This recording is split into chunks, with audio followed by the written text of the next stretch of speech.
Përshëndetje miq, mirë se erdhët dhe sot tek Të jetosh besimin. Sot do flas për shëmbulltyrën e talenteve, besnikëria që guxon të veprojë.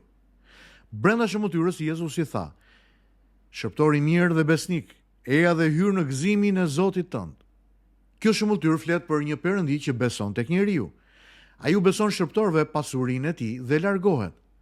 Nuk i kontrollon çdo minutë, nuk i shtrëngon me frikë, por i thërret në përgjegjësi dhe krijimtari.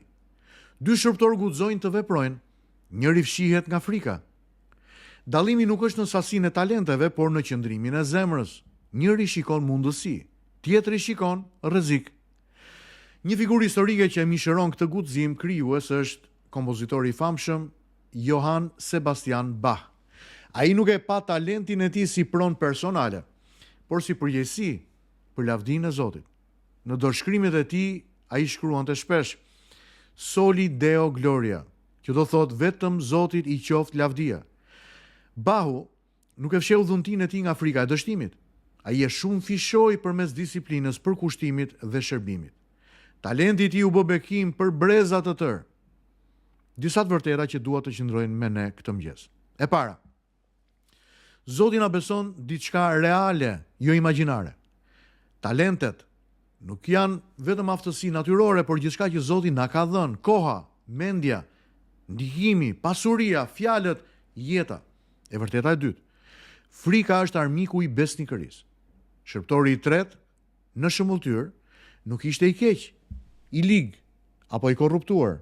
Ai thjesht ishte i frikësuar. Ai e pa Zotërinë si kërcënim, jo si një mik të cili duhet i besonte. Së treti, besnikëria matet me përdorimin dhe jo me ruajtjen. Talenti që ruhet nga frika vdes, ndërsa talentet që përdoren rriten.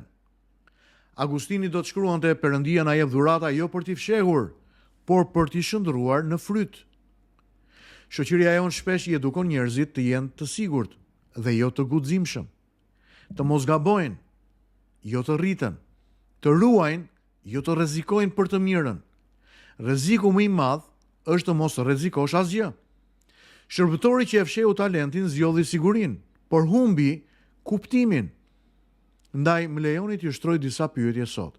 Çfarë talenti të ka besuar Perëndia? A je duke përdorur talentin që Zoti ka dhënë për të ndërtuar mbretërinë, apo po e fsheh prej frikës?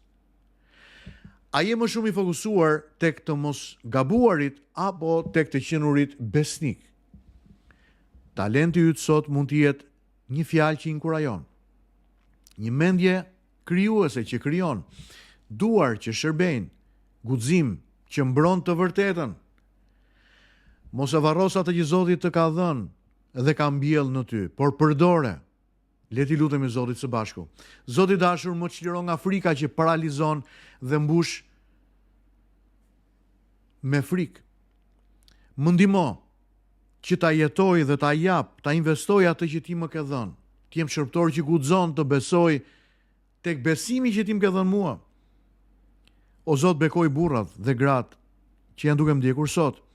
Nxiti dhe motivoj në udhimin e tyre që të investojnë, që të japin, që të përdorin, që të mos qëndrojnë indiferent ndërsa shikojnë që njerëzit e tyre janë duke përballur me botën. Na beko këtë ditë, o Zot, dhe lutem që të jemi dëshmi e emrit tënd në këtë botë. Të jemi një dritë që shkëlqen, në emrin e Jezusit.